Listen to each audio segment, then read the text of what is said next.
नमस्कार, आप देखना शुरू कर चुके हैं लाइव सिटीज को। मेरा नाम अभिषेक है। बिहार विधानसभा उपचुनावों का चुनाव आयोग की ओर से ऐलान कर दिया गया है। 13 नवंबर को वोटिंग होनी है और 23 नवंबर को नतीजे आएंगे। ऐसे में इन 4 सीटों पर जो बिहार विधानसभा का उपचुनाव होना है, इमामगंज है, तरारी है, रामगढ़ है, बेलागंज है, आखिर उम्मीदवार कौन होंगे, इसको लेकर हम अपने सहयोगी आलोक से बातचीत करते हैं। उम्मीदवार कौन होंगे, सबसे पहले लोग यही जानना चाहते हैं, उम्मीदवार कौन होंगे, कौन सी पार्टी लड़ सकती है और कौन उम्मीदवार। देखिए, हम और आप तो सिर्फ कयास लगा सकते हैं, अंतिम मुहूर्त तो पार्टियों को लगाना है। हम चर्चा नामों की चर्चा कई सारी है जो कई महीनों से प्रयासरत है। अभी से नहीं, अगस्त में ही चर्चा हुई थी कि अब चुनाव होंगे, सितंबर में हुई थी और वो लगातार प्रयासरत है। देखिए, उपचुनाव हो या चुनाव हो, पैसा तो बहुत बहता है, पैसा खर्च होता है चुनाव में, ये बात बोरा का बोरा से झोला से जैसे भी, लेकिन पैसा खर्च तो होता है।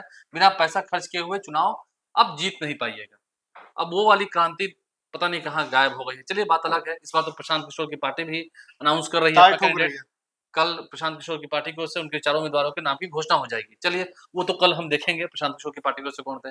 लेकिन आरजेडी से, बीजेपी से, जेडीयू से या एनडीए से या इंडिया लॉबी से कौन-कौन से उम्मीदवार होंगे, इनकी यहाँ की चर्चा हो रही है। हम शुरुआत करेंगे आपको। लेकिन सबसे ज्यादा चुनौती तो महागठबंधन के लिए, 3 सीट उनके पास थी। देखिए, तरारी सीट महागठबंधन के पास, सुदामा प्रसाद वहां से जीत कर गए, एमपी हो गए। इसके अलावा बेलागंज सुरेंद्र यादव जीत कर गए और बेलागंज में जो पिछली बार विधानसभा चुनाव हारे थे अभय कुशवाहा, सुरेंद्र यादव जीते थे, अभय कुशवाहा हार गए थे, जेडीयू से थे। अब वो अभय कुशवाहा भी आरजेडी से सांसद हैं, संसदीय दल के नेता भी हैं लोकसभा में, अभय कुशवाहा औरंगाबाद से। तो चलिए, रामगढ़ की बात करें, सुधाकर सिंह बिहार सरकार में मंत्री भी रहे, कृषि मंत्री, उन्होंने इस्तीफा दे दिया था। वो अपने क्या कहते हैं, उनको सिद्धांतों से समझौता नहीं करते हैं और काफी एग्रेसिव रहते हैं नीतीश कुमार के खिलाफ। तो ये 3 सीटें हैं। इमामगंज में जीतराम मांझी जीते थे, विधायक थे, जो फिर जीत गए चुनाव तो सांसद हो गए, अब केंद्र में मंत्री हो गए, एमएसएमई मंत्रालय के मंत्री हैं। तो ये 4 में से 3 सीटें जो है वो महागठबंधन के पास ही थी। सबसे बड़ी चुनौती महागठबंधन को है कि उनको उनकी सीटें बचानी होंगी, क्योंकि टक्कर तो होनी है। अभी तो प्रशांत किशोर भी चुनावी अखाड़े में उतर रहे हैं। चलिए, हम बात करेंगे सीट बाय सीट की, तरारी सीट की। तरारी सीट में पिछली बार क्या हुआ था, सुदामा प्रसाद चुनाव जीत गए थे, लेकिन दूसरे स्थान पर कौन थे? सुनील पांडे, निर्दलीय नरेंद्र कुमार पांडे और सुनील पांडे, निर्दलीय चुनाव, जो कि अब बीजेपी में शामिल हो गए हैं। वो उनके बेटे पिछले महीने ही देखा था शामिल, तो सुबह ही मिलन समारोह का आयोजन हुआ था सावन महीने में भोले बाबा का आशीर्वाद लेकर वो शामिल हुए। बड़ी व्यवस्था की गई थी अच्छी उनके पटना वाले आवास पर, बड़ी संख्या में लोग भी आए थे। कितना भी मना हुआ तब भी हजारों लोग तो थे वहां पर मिलन समारोह में। तो सुनील पांडे पिछली बार 2nd नंबर पर थे, निर्दलीय लड़के 2nd नंबर पर थे। बीजेपी के उम्मीदवार जो वहां पर 3रे नंबर पर था। तो समझ सकते हैं एनडीए के उम्मीदवार, काफी करारी हार हुई थी एनडीए के वहां पर।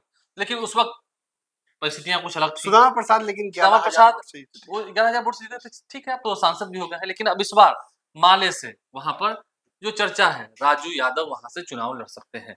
माले से राजू यादव सक्रिय रहे हैं, समाजसेवी हैं, चुनाव लड़े भी हैं, हार जीत अपनी जगह होती रहती है, लेकिन राजू यादव वहां से चुनाव लड़ेंगे महागठबंधन से, ये बात तय दिख रही है, क्योंकि वो सीट माले की हो, सीट माले को ही जाएगी। वहीं अगर हम इधर की बात करेंगे तो सुनील पांडे आ ही गए बीजेपी में, वही लड़ेंगे। उनके बेटे भी आ गए। नहीं, देखना होगा सुनील पांडे या उनके बेटे कौन लड़ेंगे, ये तो बीजेपी तय करेगी। लेकिन जो चर्चा है, सुनील पांडे चुनाव लड़ सकते हैं, या उनके बेटे चुनाव लड़ सकते हैं एनडीए फोर्ट से। अब प्रशांत किशोर की पार्टी से कौन चुनाव लड़ेंगे, ये देखना होगा। चलिए, अब आगे की सीट की हम बात करेंगे, रामगढ़ सीट की बात करेंगे, जहां पर सुधाकर सिंह चुनाव जीत गए, सांसद हो गए। जगदानंद सिंह जो कि आरजेडी के प्रदेश अध्यक्ष हैं, उनके बेटे हैं और बेबाक तरीके से बोलते हैं। उनके एक और बेटे हैं, अजीत कुमार। लोकसभा चुनाव के ठीक बाद उन्होंने भी आरजेडी का दामन थाम लिया है। पहले उस ओर थे, चले गए थे उधर, लेकिन फिर अब इधर आ गए, आरजेडी की ओर आ गए। और जो चर्चा है, वहां पर चुनाव वो लड़ सकते हैं। सुधाकर सिंह के भाई जगदानंद सिंह के बेटे, दूसरे बेटे जो हैं, वहां पर चुनाव लड़ सकते हैं आरजेडी की ओर से। वहीं अब अशोक सिंह की बात देखिए, लेकिन वहां पर देखिए, सुधाकर सिंह जब पिछली बार चुनाव जीते थे तो महज 154 वोट से, जो मुझे याद है 154 158 वोट से, 189 देखिए आपका आंकड़ा ठीक है, 189 वोट से, यानी कि 189 वोट से ही महज वो चुनाव जीत पाए थे। सोचिए कितनी कांटे की टक्कर थी। बीएसपी के उम्मीदवार वहां पर दूसरे स्थान पर थे अंबिका यादव, दूसरे स्थान पर थे बीएसपी के उम्मीदवार। अब इस बार चर्चा हो रही है हालांकि कि अंबिका सिंह या उनके भतीजे जो हैं वो प्रशांत किशोर की पार्टी की ओर जा सकते हैं, चर्चा हो रही है। देखना होगा प्रशांत किशोर वहां से उम्मीदवार किसे बनाते हैं, लेकिन इस बात की चर्चा है कि अंबिका सिंह या उनके भतीजे जो हैं प्रशांत किशोर की पार्टी की ओर जाकर के वहां से चुनाव लड़ सकते हैं, या फिर देखना होगा कि अंबिका सिंह फिर से चुनाव लड़ेंगे। आरजेडी क्या फैसला लेती है, क्या जगदानंद सिंह के बेटे को ही टिकट देती है या फिर कुछ नया प्रयोग। हालांकि जगदानंद सिंह के बेटे को ही टिकट मिलेगा, ये बात ही मोटा मोटी तय मानी जा रही है। अब इसमें कोई लास्ट मिनट पर हो जाए तो अलग बात है। अब एनडीए से अशोक सिंह ही होंगे, पिछली बार लड़े थे अशोक सिंह, तीसरे स्थान पर थे, उन्हें भी लगभग 56-57 हजार वोट आए थे, 55-56 हजार उन्हें आए थे, 57 हजार अंबिका सिंह को और 57 हजार समथिंग सुधाकर सिंह को आए थे वोट। तो अशोक सिंह क्या चुनाव लड़ेंगे वहां पर, ये चर्चा है। बीजेपी किसे बनाती है देखना होगा, लेकिन चर्चा अशोक सिंह के नाम की है, क्योंकि उपचुनाव है ना, इसमें आप अपने पुराने वर्कर को नाराज नहीं कर सकते हैं, ये भी देखना होता है। अब इसके बाद हम बढ़ेंगे बेलागंज। बेलागंज में हमने कही दिया आपको, बेलागंज में क्या स्थिति है। देखिए चुनाव की तारीखों का ऐलान हो गया। डॉक्टर विश्वनाथ लंबे समय से प्रयासरत हैं, सुरेंद्र यादव के बड़े बेटे हैं और इलेक्शन मैनेजमेंट को बखूबी जानते हैं। जब उनके पिता भी विधानसभा का चुनाव लड़ते थे या लोकसभा का चुनाव भी सुरेंद्र यादव लड़े हैं, 2 बार एमपी हुए हैं, ये दूसरी बार वो एमपी हुए हैं, तो इलेक्शन मैनेजमेंट उन्हें मालूम है। नब सटोलना डॉक्टर विश्वनाथ को आता है, बाहर से पढ़ कर आए हैं, पढ़े लिखे हैं, जानकार हैं और इलेक्शन मैनेजमेंट सब समझते हैं, उन्हें पता है चुनाव कैसे लड़ा जाता है, होनहार भी है। तो डॉक्टर विश्वनाथ क्या चुनाव लड़ेंगे, क्योंकि देखिए अभय कुशवाहा तो वहां ही गए हैं आरजेडी के साथ, एमपी भी हो गए, जो पिछली बार सुरेंद्र यादव से हारे थे, जेडीयू के उम्मीदवार थे।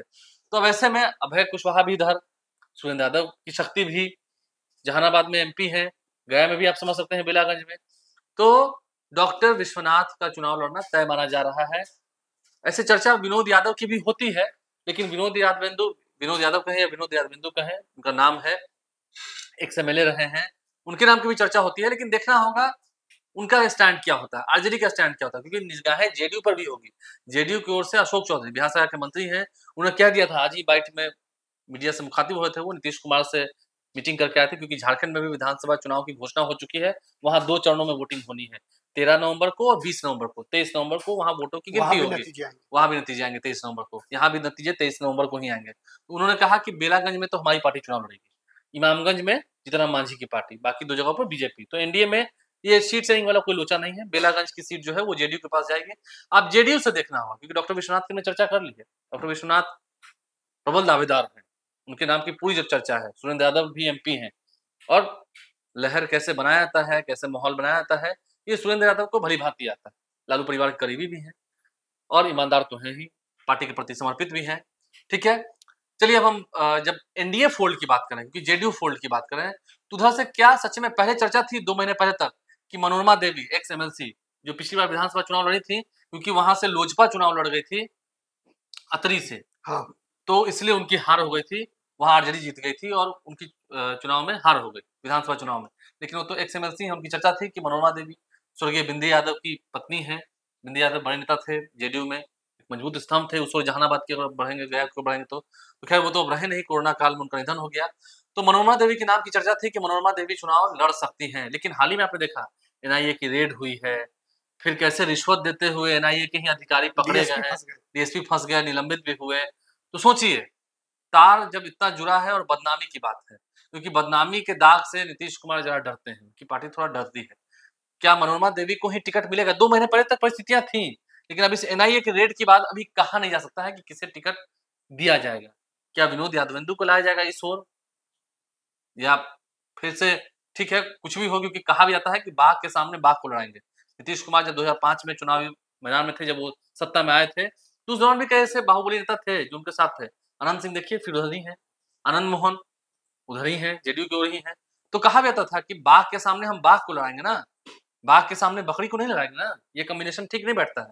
तो हो सकता है मनोरमा देवी का ही नसीब जागे, उन्हें ही टिकट मिले, क्योंकि तैयारी तो उनके बेटों ने भी कर रखी है। अब देखिए उनके बेटे भी बाहर आ गए हैं, कोर्ट से उन्हें राहत मिल गई थी कई सालों के बाद, तो वो भी बाहर है। तो नहीं खुलासा किया था एनआईए वाले खुलासा किया था, तो ठीक है, ईमानदारी है, बात सही है, परिवार में दम भी है, उस एरिया में दबदबा भी है। लेकिन देखना होगा चुनावी मैदान में उतरेगा कौन। जेडीयू को से लेकिन नाम की चर्चा थी मनोरमा देवी की, लेकिन अब देखना होगा क्या उम्मीदवार वही, आगे कोई और प्लान बी भी है, ये देखना होगा। अब अंतिम सीट इमामगंज, इमामगंज सुरक्षित सीट है, जीतन राम मांझी यहाँ से चुनाव लड़े, जीते भी।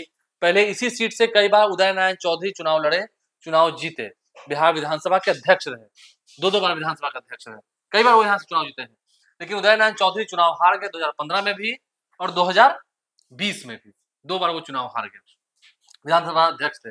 तो इस बार भी क्या उदय नारायण चौधरी को ही मौका दिया जाएगा आरजेडी की ओर से, इंडिया फूड की, क्योंकि वो सीट आरजेडी की ही है इमामगंज, वहां क्या उदय नारायण चौधरी को ही मौका दिया जाएगा फिर से?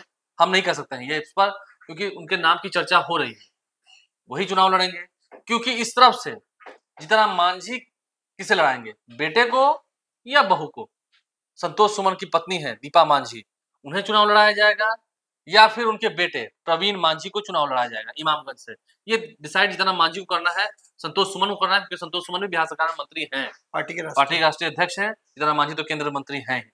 तो इन नामों की चर्चा है। और इमामगंज में आरजेडी की ओर से, इंडिया फोल्ड की ओर से क्या सच में उदय नारायण चौधरी ही ये नाम तय है? क्योंकि अभी समय है, देखिए 18 तारीख से नॉमिनेशन की शुरुआत होनी है, 3 दिन ही बच गया है, और 25 तक तेजस्वी यादव भी कल से यात्रा पर निकल रहे हैं, कैसे आज देर रात को यात्रा पर निकल जाएंगे बांका से, और 26 तारीख को उनके गया टिकारी में यात्रा खत्म होनी है, तो वहीं से लेना होगा, वहीं से फैसला लेना होगा ना, क्योंकि 26 तारीख को जब तक वो लौटेंगे तो नॉमिनेशन खत्म हो चुका होगा, खत्म हो चुका होगा। तो इसलिए फैसले लेने होंगे इंडिया ब्लॉक से भी और एनडीए ब्लॉक से भी।